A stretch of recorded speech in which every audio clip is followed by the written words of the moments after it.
Alam niyo ba na napakadali lang pala gumawa ng dishwashing liquid? Kung gusto niyo malaman kung paano, panoorin niyo lang to video na to. Umorder ako nitong best-selling DIY kit dishwashing liquid from Wise Cleaner sa halagang 250 pesos. At dahil nga ang mahal na ng mga bilihin ngayon, kailangan natin mag-isip ng paraan kung paano tayo makakatipid or better yet, maghanap ng extra income. Anyway, tara simulan na natin. Ang first step ay naglagay lang ako ng 14 liters na tubig sa timba. After that, pinuksan ko naman itong tinatawag nilang fortified bubble booster or pampabula.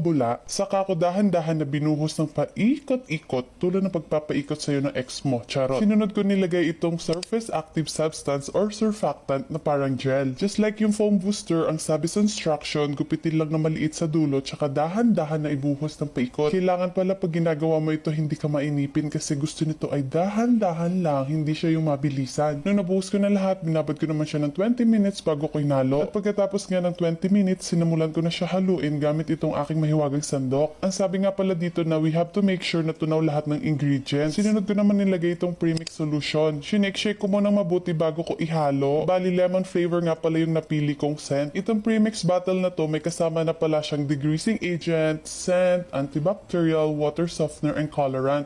So yun, habang hinahalo ko to, naisip ko na pwedeng-pwede itong DIY dishwashing liquid na pang business, no? Sa murang halaga, ang dami mo nang magagawa. Pero itong ginagawa ko, for personal use na lang muna siya. Para naman sa next step, unti-unti kong binuhos yung thickener habang hinahalo ko ng mabagal hanggang sa maubos yung laman ng isang pack. Medyo nakakangalay lang siya gawin pero satisfying yung tignan kasi unti-unti mo nakikita yung finished product. Ang galing. Pagkatapos ko nga pala siyang mahalo, I made sure na tunaw lahat yung mga mixture niya. Tsaka ko naman siya sinet aside, tinakpan at ipinahinga for about 24 hours. At ganito na yung itsura niya after 24 hours resting period. Dahan-dahan ko na silang sinalin dito sa mga PET bottles na nabili ko lang din sa Wise Cleaner store kasama nito mismong DIY kit. Pero alam nyo, kung meron naman kayong mga used containers sa bahay na pwedeng i-recycle at paglagyan, I highly encourage you to use that. Syempre, just make sure lang nilisin muna ng mabuti bago ilagay yung dishwashing liquid. Mga stay-at-home mom dyan na kagaya ko na gusto makatipid or di naman kaya gustong humanap ng extra pagkakakitaan, I think ito na ang sign para subukan nyo itong DIY kit ng Wise Cleaner. Sa halagang 250